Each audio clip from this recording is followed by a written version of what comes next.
The individual distances, the swim, the bike and the run, were designed to stretch the record out to what we believed was about as far as you could get. Is this person actually ready for this? Because it's a world record. Nobody has done what he's trying to do. So to say, yes, I'm ready for it, I just don't think you can do it. I had faith in him as a friend, and I had faith in his mindset and his determination. But if somebody asked me before the event, do you think he's going to do it? I had to say, I don't know, because none of us really knew. This is the story about how we decided to do the world's longest single event triathlon.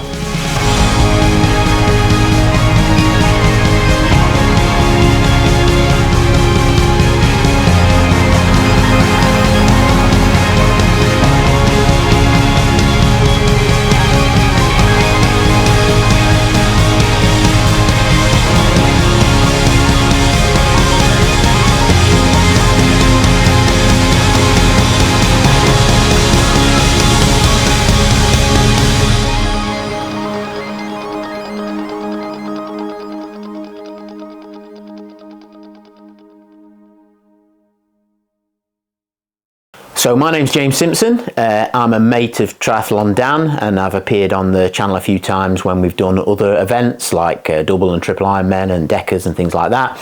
So why did we attempt to set the record for the world's longest single event triathlon? We were researching ultra endurance events to raise money for the charity that we set up called HUUB, which is Ultra and Youngsters Umbrella Provision, provides youth clubs for our hometown. And we'd done one or two ultra long triathlons and been quite successful at them, and we were looking for the next challenge. We started to research world records and we found this particular record that is hotly contested over the last few years, I would say. It's changed hands probably 3 or 4 times, but all out of one group of people up in the northeast who were competing with each other and training each other. We looked at the distances involved and the time involved and thought, yeah, we can have a crack at that. But we looked at the rules from Guinness World Records, and it was those that made it exceptionally difficult. There is a very particular rule where you can't stop for any more than 5 minutes at a time, and that made it particularly difficult. I decided to have a go at this myself and started to train. Unfortunately, family circumstances dictated that I couldn't do the training. A family member of mine got ill, so I looked for somebody who could perhaps do it, because we don't like to give up on things just because things aren't going our way. And a training partner of mine, James Saxby, was already training for a double iron distance triathlon, which is not the same, but it is some way towards it. And we spoke about it. He went away and spoke to his family and came back and said, yeah, he'd like to give it a crack. So here we are.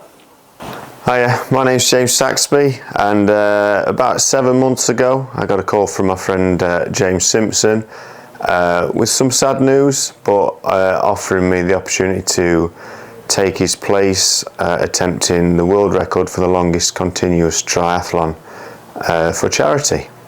I've been into triathlons for about 5 years now, since learning to swim as an adult. I've done a couple of sprints, a half iron and a full iron. When I received the phone call from James about me taking on the record on his behalf, I was already well aware of it, as he'd approached me to be part of his support crew. So I knew the record stood at 374.5 kilometres, and unfortunately I'd sort of semi-bullied or tricked James into pushing the record on quite considerably, and had suggested that 500 kilometres might be better for fundraising. So upon agreeing to it, I had to kind of eat my own words there really, and accept that I was going to have to do what I told James I thought he could do. And it wasn't until I really started writing down some pace charts and a training plan that the enormity of the challenge dawned on me, that this was some task to undertake to try and push the record out as far as we wanted to. So in order to push the record to 500 kilometres, we needed to look at the Guinness rules, and Guinness stipulate this triathlon is split down in a set ratio, so a 3% open water swim, a 77.5% cycle and a 19.5% run. So to make 500 kilometres, that's 15 kilometres open water swimming, 387.5 kilometres on the bike, and a 97.5 kilometre run as a minimum. I'm usually quite blasé about my training, so I'll train, I'll do what I want. So go to a swimming club because it's friendly, ride with a cycling club, that kind of thing. And that's seen me do perfectly well at events in the past. But for this particular event, I knew with all three disciplines being at the extreme end that I needed to set myself a clear training plan to ensure that key sessions got done and I turned up in the best shape possible.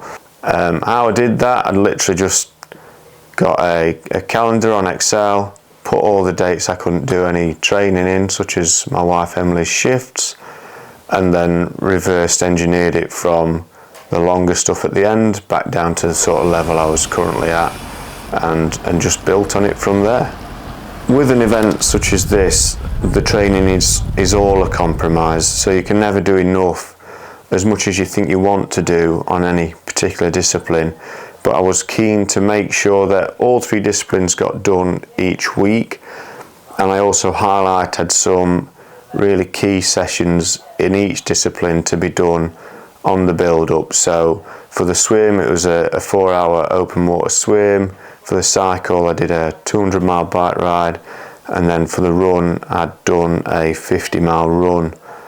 On the build-up, some of those were perhaps a bit earlier in the plan than I'd have liked, but life has a tendency to get in the way, and certainly towards the end, close to the event, I found that I was struggling to fit in the required volume, and certainly wouldn't have had time to do the really long stuff without being too fatigued on the start line.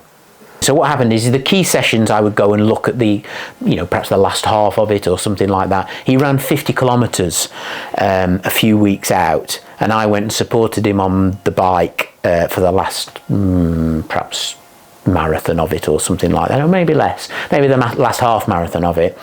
And honestly, I hadn't seen anybody look that good at the end of a 50k run before. He ran it really comfortably, and I knew with that box ticked that he was ready to do the whole event.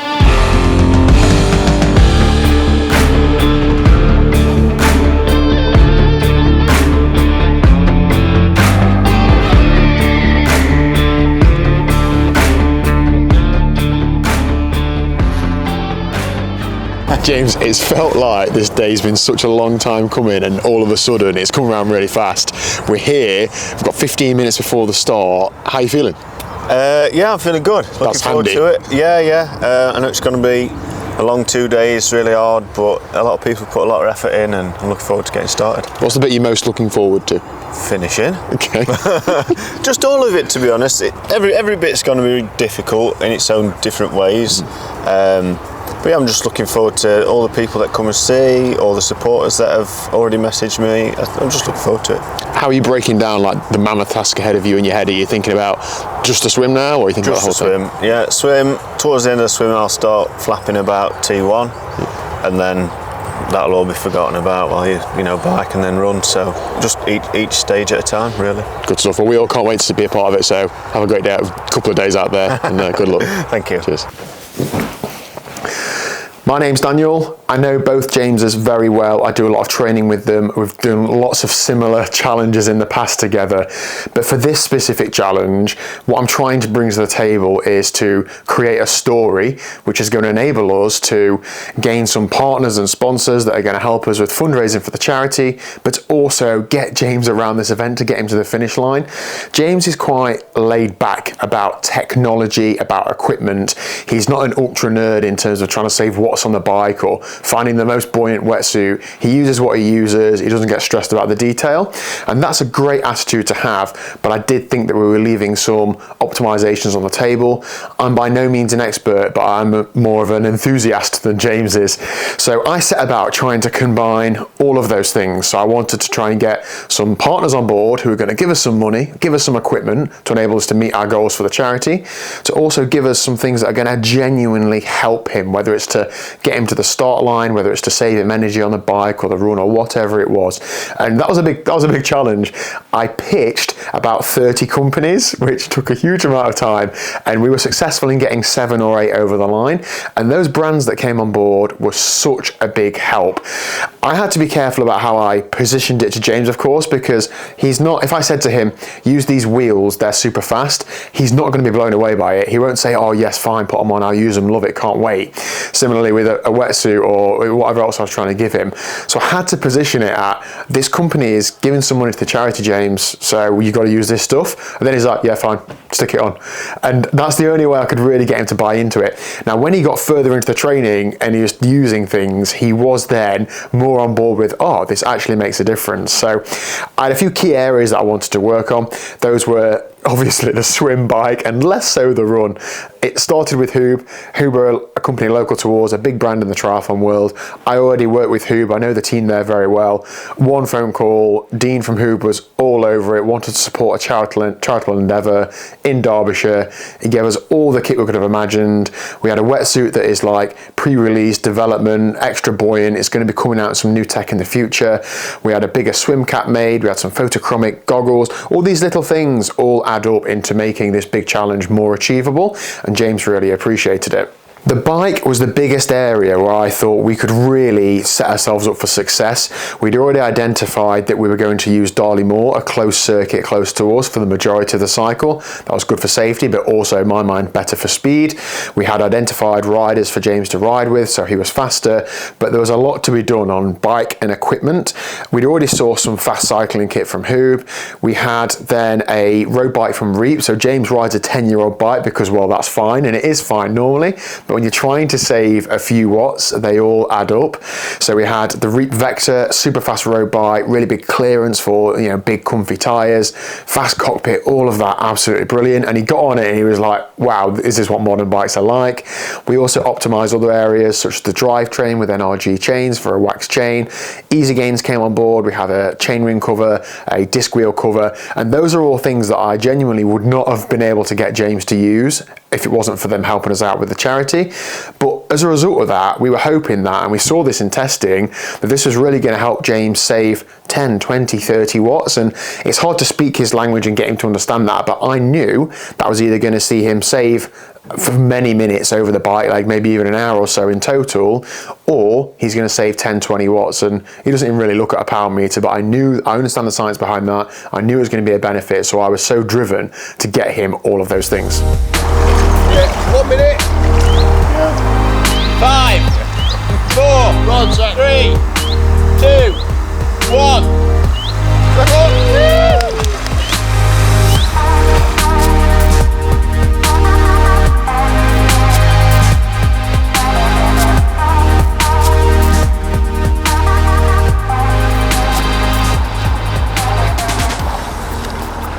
So the start of the swim went really well. The first hour, for no effort at all, I was just cruising around, had a feed stop as planned, and then did another hour, which was fine.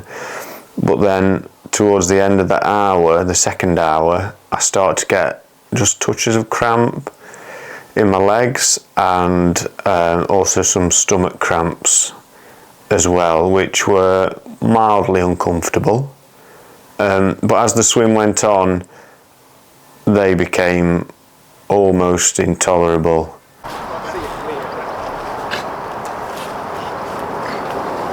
James, take that gel. Got you. Take that gel.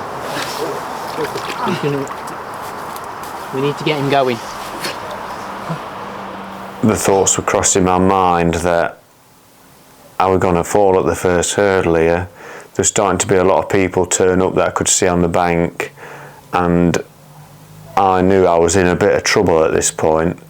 to the point where, you know, I really wasn't sure if it was on, you know, if we were going to be able to complete the swim and even get onto the bike. So we're about 2.5 hours into this record attempt now. James has swam 6.5 kilometres. He's been passing through 1 kilometre roughly every 19 to 20 minutes. It's been going okay. It was quite cold first thing this morning. The sun has only just really come out. We've been cold supported, so James has probably been a little bit cold in the water. He has mentioned that he's been cramping up quite a bit. I don't know where that is in his body. We've been trying not to overwhelm him, so I'd assume it's like in his calves and his legs that he's been cramping, but we'll see how that develops. It's a bit concerning to see that sort of thing this early on, but I think it is just that change in temperature. It was a bit colder overnight than it has been for the last couple of weeks, so it is what it is. Otherwise, his fueling's going well, his nutrition's going well, and we don't really get any more feedback from him other than that, so it might be that he's finding it really tough, it might be that he's finding it really easy. It's just really hard for us to actually tell that. So from research and experience, we know that the causes of cramps are multiple, and it's very difficult to understand which particular thing or combination of things might be impacting on you to cause cramps. But obviously the time that he's been exercising today is relatively short, so it would be unlikely that cramps would be caused by nutritional issues or mineral imbalances, because he's not been sweating that much and he's been on top of his nutrition. It's more likely to be that he'll be in that horizontal plane, his feet and his ankles will be relaxed, he'll be pointing his toes, and that shortens the calf muscle, shortens the hamstring, and it's more likely that his legs are now reflexing against that and giving him some sensations of cramp. The easiest way of dealing with that is to set up a program where maybe every 10 strokes you are pulling your toes towards your chest under the water, which is going to slow you down, but it is going to waylay that cramp and make you feel like at least you're acting against it and doing something about it, which helps psychologically. And then the other thing is with swimming is not overreaching and pulling and not elongating all of that side muscle again, which is going to overstretch and maybe you'll get some reflex cramps. So it's just about keeping everything neat and tidy and trying to stay relaxed and not letting the minor problems like cramp or whatever else comes eat away at you on the inside. It's understanding that these things happen and there's plenty of time for them to get better, and you just have to deal with it. So yeah, as the pain got worse in sort of my stomach and my bowels, it was just playing on my mind more and more and more that, you know, we're here for charity. There's lots of people physically there stood watching and wishing me well every time I did stop.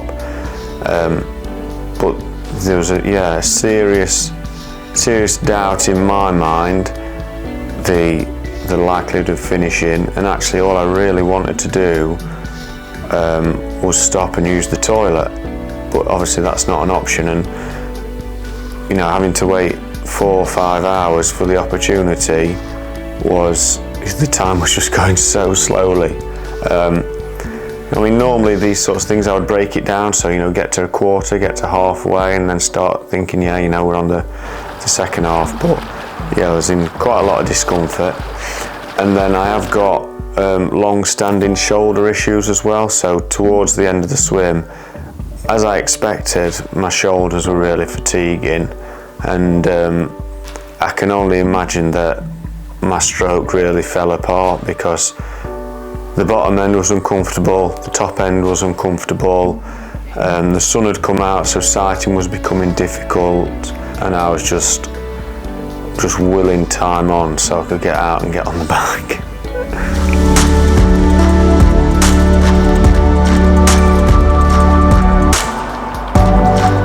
Right, so we're really near the end now. He's got 8 complete laps left to do, which when I told him he was incredibly pleased about his last stop.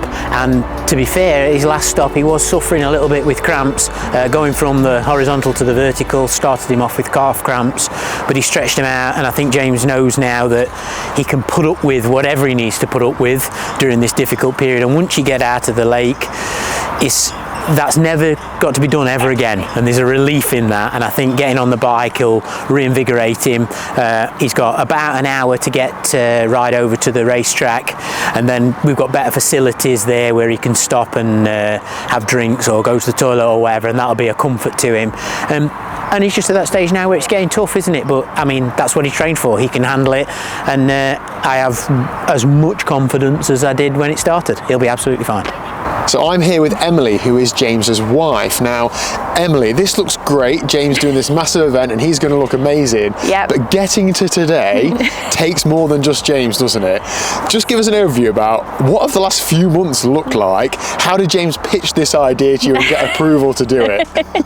Well, he came in, I won't say sheepishly, he just came in with I've just had a phone call.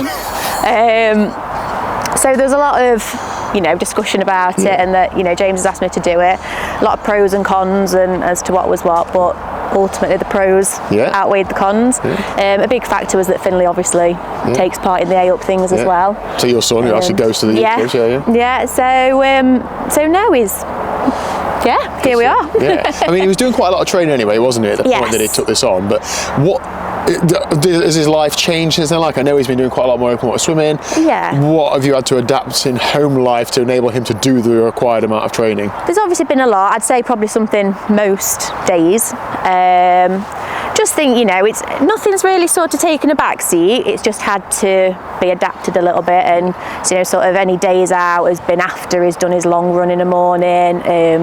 Goes out when the kids are in bed, or after the kids have been swimming, he'll come home and then he'll go. And so there's been a lot of things. Obviously, he's got family life as well, and he's tried to not let it affect that too much. Obviously, there's been times where something's had to give, but no, he's put the work in, bless him. He has done an awful lot. What do the kids think to this? I know your youngest perhaps doesn't think much, but they're buzzing about it. Finlay is obviously his typical 13, but you can see, the pride. Dad might finally be cool. Yeah, well, I don't know as we could go that far. I don't know as we ever will be, but but no, Mila's absolutely buzzing. She tells everybody. I think all the teachers at both schools, they all know about it. So no, we all are. We're all very proud of him and what he's done and doing.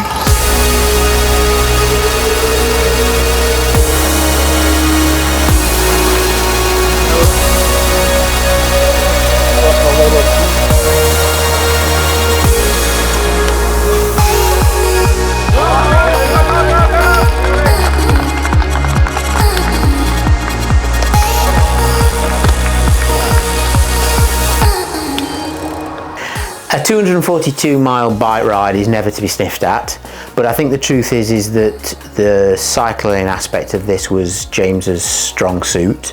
He comes from a cycling background, and he's used to covering, I would say 100 miles is probably a relatively commonplace ride for James. So I had in my head, because I've supported at various different events in the past, that morale and engagement and excitement is really important during this sort of thing.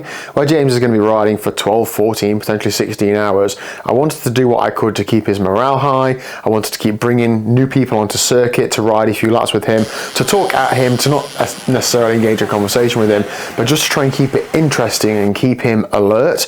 And that's what I tried to do. But more than anything, I enjoyed riding around a circuit with my mate who's trying to break a Guinness World Record, and that for me made me feel like I'm so proud already. And I think hopefully that feeling rubbed off on James. Everybody who was joining us was like, you're doing amazing, you're doing great. James is riding with people who he's ridden with for 10 years or so, and then also meeting brand new people who come along to the event and just wanted to support in some way. So I saw the bike leg, it helped that it was going well, but as just like let's celebrate, not too early, but let's make this a real positive experience. Okay, so we're at Darley-Moor now. James is about 50 miles into the bike, but I'm with Dean, who's the founder and chief exec of HUUB. And Dean, you've been a big part in supporting us getting to this point.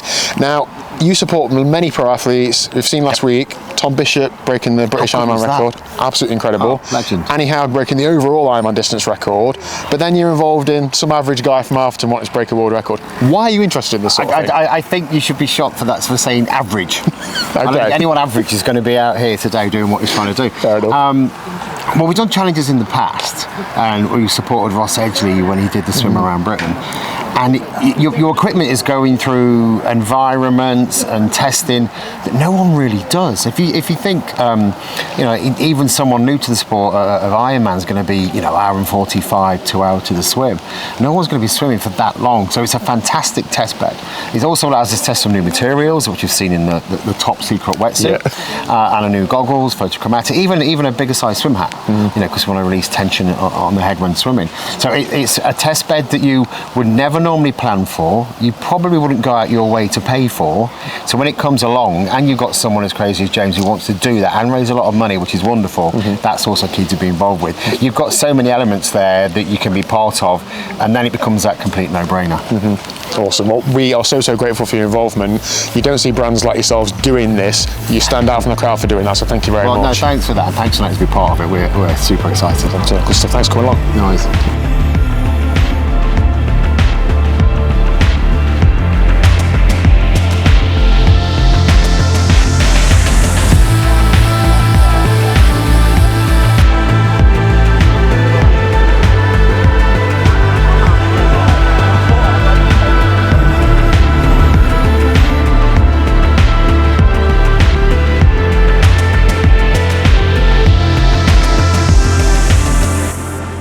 We'd initially planned for James to pull in about every hour, but because the ride was going so well, in the athlete's opinion, we noticed that he started to stretch this, so he started to come in sort of every hour and a half, and this is something that the support crew were pretty concerned about to start with, but what we did is we spoke it through with James. Total Endurance Nutrition did a good job of upping the calories that he was having each stop to allow him to have that slightly longer gap between stops. And I think James, the athlete, read the situation well in that he was really making hay while the sun shined. The course was fast, he was getting good support from the outriders, and so he wanted to keep going. And I think it's important to listen to the athlete and not assume as a support crew that you know best. The person that's enduring this kind of thing usually understands, particularly if they're as experienced as James, usually understands what they need to do to get to the end. And so we just listened to James and went with that and altered what we needed to alter to make that okay. Other minor concerns that we had during the ride is the overall pace was perhaps much quicker than we anticipated, and we were concerned that perhaps he was going too hard, but a quick check on his Garmin during the event saw that he was pushing relatively low average power numbers, so we knew that he was travelling faster because the conditions were so good and he was getting good support, so we didn't feel the need that we had to say to him, look, you're going too hard.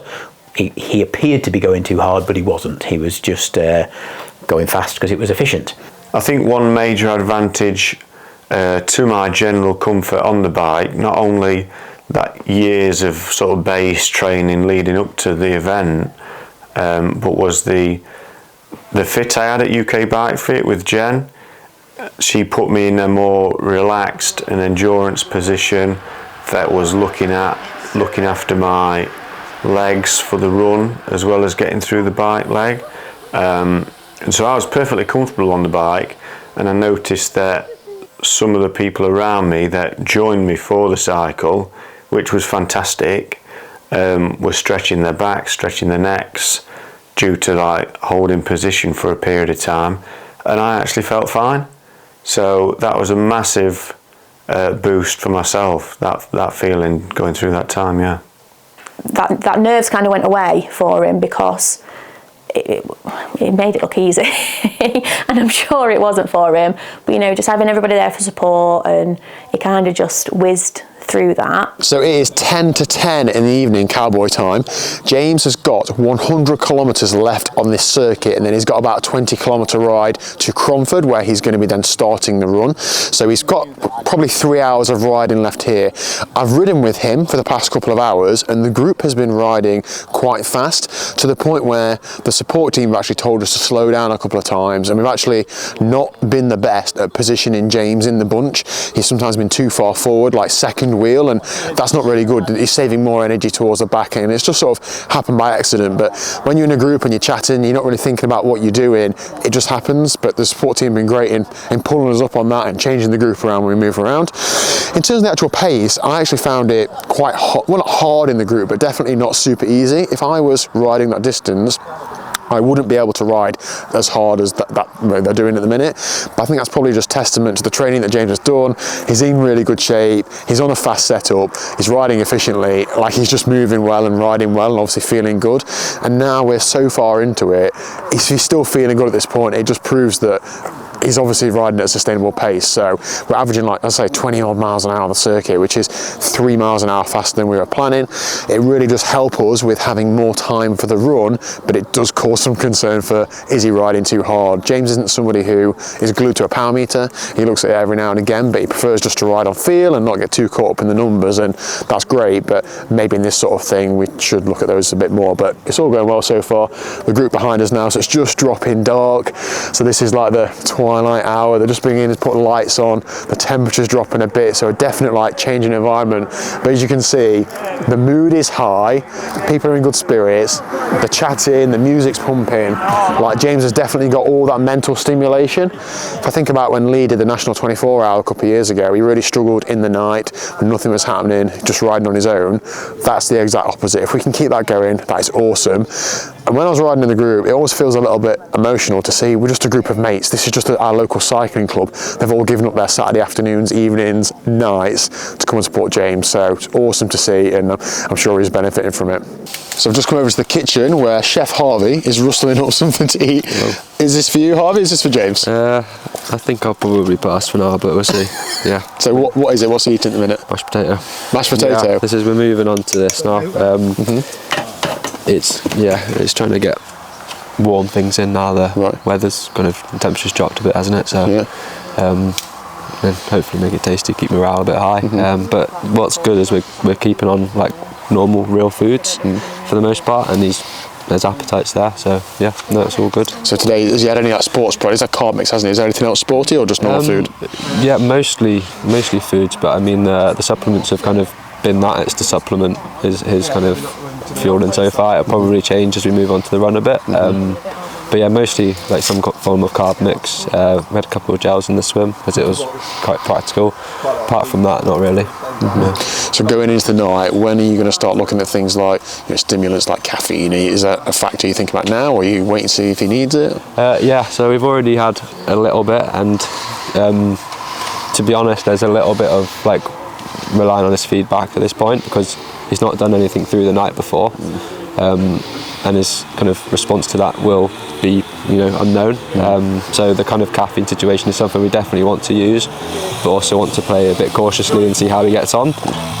So we've had, I guess the idea is to have little and often, and nothing too kind of crazy. So yeah, we started that as the sun was setting, really, to kind of try and overcome that kind of, the body clock knows the body's used to what it's doing, and he kind of actually mentioned as he came around just as the sun was setting, he started to feel a little bit rubbish, which is fully expected. Just like psychologically, that's isn't it? Yeah, and like his body's going to be thinking like, obviously this is not a normal day anyway, but when the sun's going down, it's kind of just a trigger to your body clock that it's time to go to bed.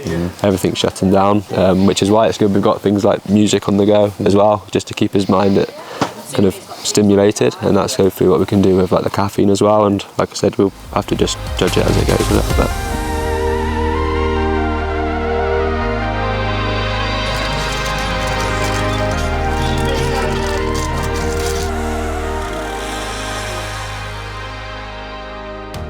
It is 1:36 a.m.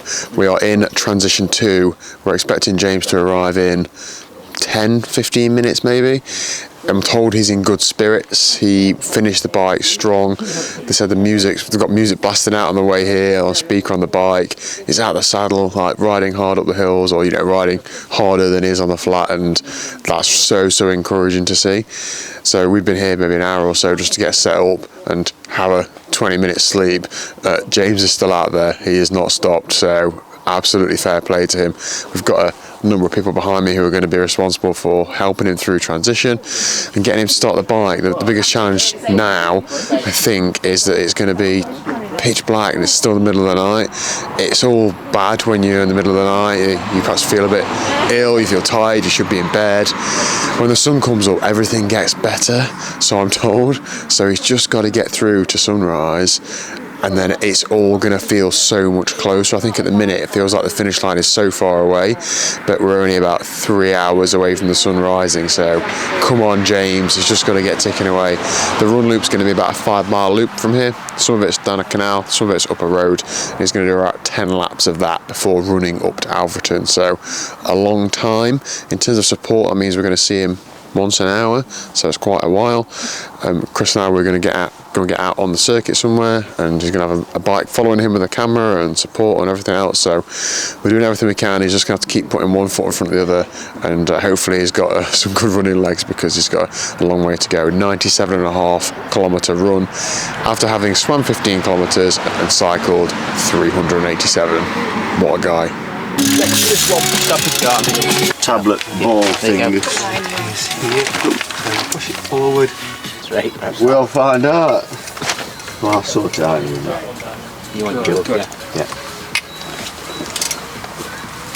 You've got a minute and a half left. Right, I'm ready. Right, come on then, do. Hang on. 242 miles with James Saxby. Yeah. Lee, what an effort. Yeah. How's he doing? Yeah, I mean, he's an absolute machine. We know that, don't we? It's unreal, mate, honestly. Like, I mean, you know, over the climbs heading over here, I was touching 400 watts, and I said to him, James, are you all right? And he went, yeah, Sam, mate. It's a good job you've got this job and not me. Were there any low patches in the last couple of hours when it got dark and a bit colder? James has not had any low patches. Wow. He's just unfaltering, it's just like he's out for a Sunday ride. How inspiring. I thought those last few hours it'd be really tough in the dark and cold. He's not complained once. Wow. He's loving life. Yeah. He's loving riding. Awesome. You know. Yeah, he's just been in good spirits and chatting away and stuff. Yeah. What was your favourite part of the day? Do you know what?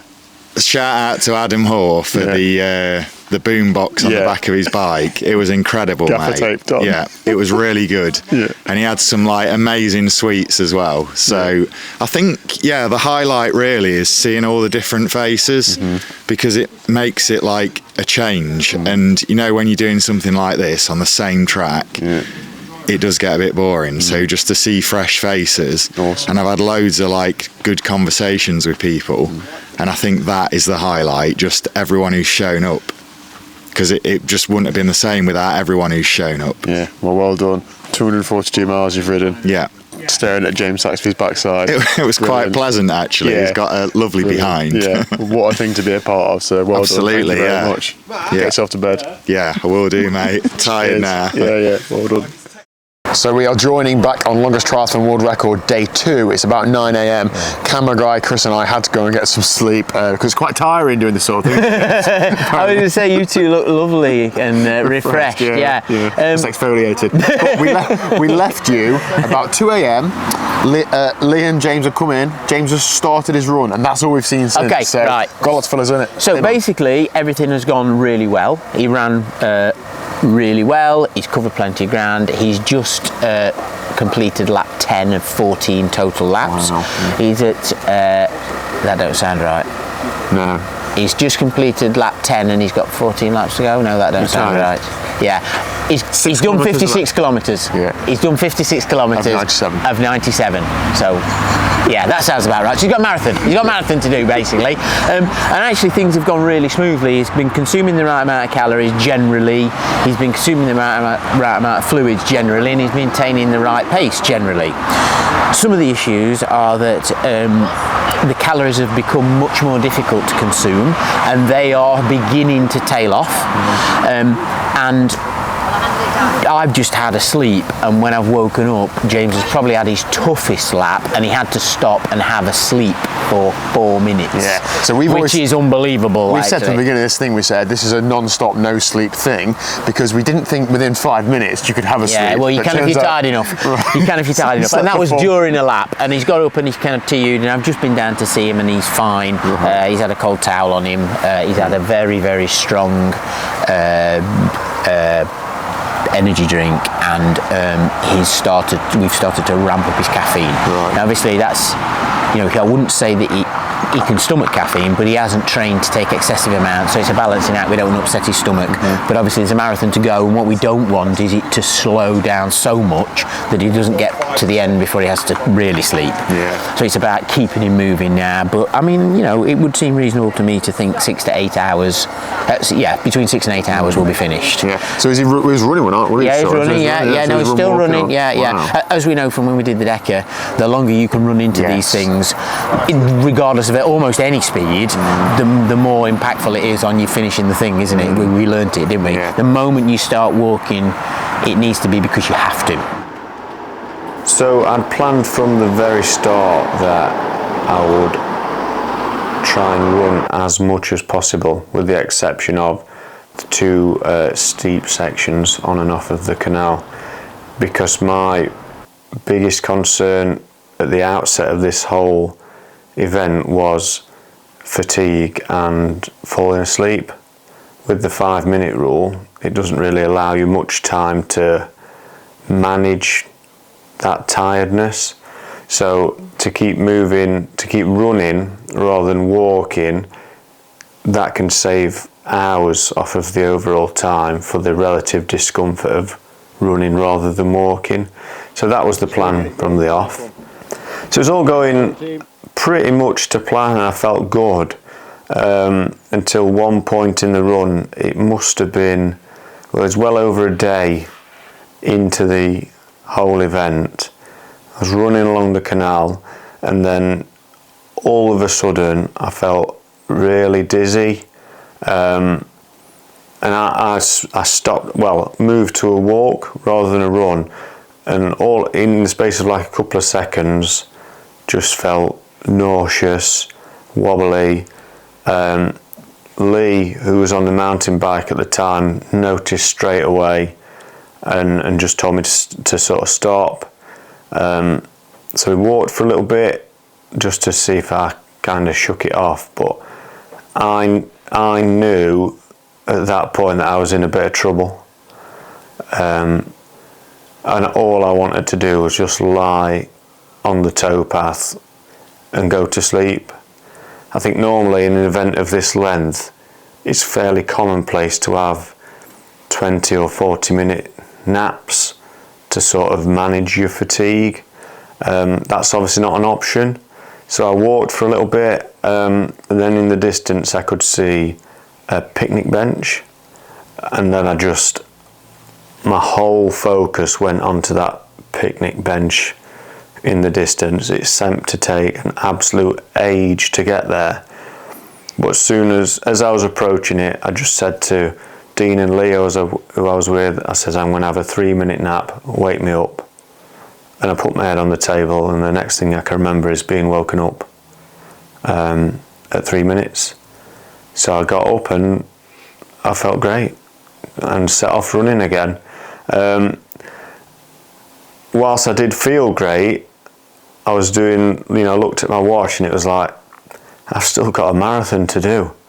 And I already knew from the planning phase, looking at my pace tables that I'd set out, that when I'd got a marathon left to do, I could have broken the record as it stood if I'd have gone for just breaking the record rather than pushing it out to 500 kilometers. So that was quite a bit of a mental hurdle to get across at that point. The thought that my body had sort of had enough at the time that I could have been finished. So in the last 2 hours, we've seen James go from the highest of highs to the lowest of lows. It's been a true roller coaster. This is not dramatized for YouTube effect.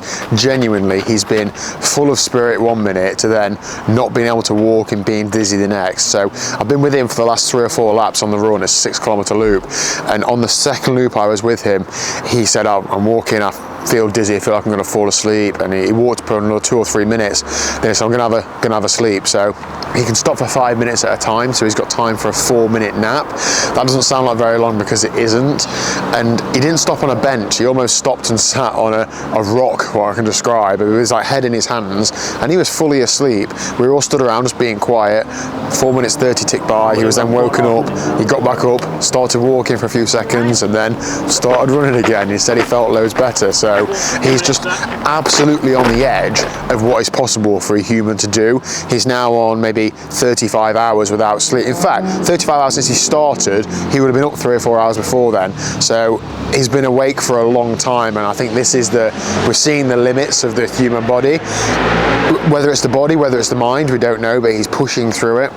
When he then got to the next feed station, he's had, we're pulling out all the stops with regards to painkillers, caffeine, sugar, any sort of nutrition we can do, whereas perhaps we've been worried about upsetting his stomach. Now it doesn't really matter so much, he's just got to get to the finish. So he's been having all that, he's been responding well to it. We're also seeing James is getting a bit more, a bit more abrasive with the rest of us. He's by no means being rude, and if he was, we'd absolutely give him a free pass to it. But at the last feed stop, he said, I want some headphones because Dean's music's awful, and just had a straight face. And then he also said, it's nobody in particular, you're all just doing my head in, or something like that. And we get what he means. He's just, everything's hurting, everything's difficult, he just wants it to be over, and of course anything in his way is like mentally a problem, isn't it? So he's just got to stay focused. He's doing it. He's just gone past halfway on the last 6 kilometer run loop. He then has 12 kilometers to run to Alfreton, the home of this charity, where the youth clubs are based. He's going to be more motivated than ever, but it's quite a lot of climbing on the way back. When we were planning the route, that was one of the drawbacks. There's quite a big hill on the way back, but he's going to give it his all. I'm going to follow him along, and I'm sure he can do this. There's so many people behind him. His wife is in the lay-by as well, and is giving him as much encouragement as she can give him, and he's got this, I think. But this is, I can't explain enough how, like on a tightrope you're walking, at any minute he could be stopping and not being able to do it. Because of the nature of the challenge and the rules, you can't stop for an extended period of time. He's got to keep moving. If he can't move, that's it, record over. So that's the specific challenge with this. He has to, for no more than 4 minutes or so, keep moving. So, come on, James.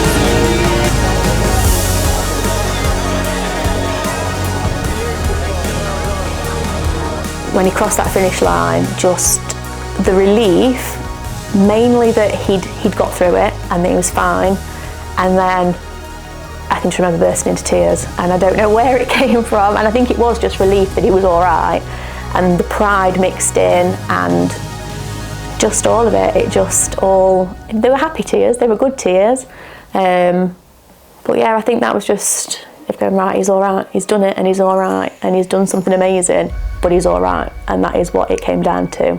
I'd still got my husband in one piece at the end. So crossing the finish line was the most amazing feeling.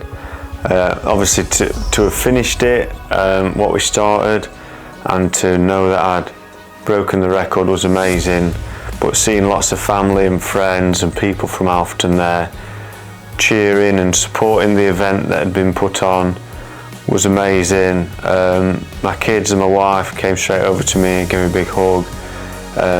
It was just like a flood of emotion, really. It was brilliant. So there we go then, done and dusted. Well done, James Saxby, Guinness World Record holder, 500 kilometres for the world's longest single event triathlon. What an awesome achievement to have in the town of Alfreton for a brilliant cause. The whole support team are absolutely knackered, but it is so worthwhile. James has gone home because he wasn't too well after finishing, quite rightfully so. He's emptied the tank on this one, so thank you, James, for doing that for this great cause. There's a whole festival going off here, band playing, stalls. This is awesome. Thank you, people of Alfreton, and I hope you enjoyed the video.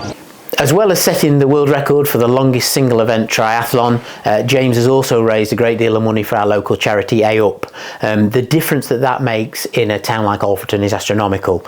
There are plenty of big charities doing big things in this country, but us in Alfreton, a small town, small amounts of money like £25,000 that James has almost raised now is going to make a massive difference to youth provision in our hometown, and I just want to thank him on the behalf of the youngsters of Alfreton for all he's done for us. If you're interested in donating to this amazing cause, details will be down below, and thank you for watching.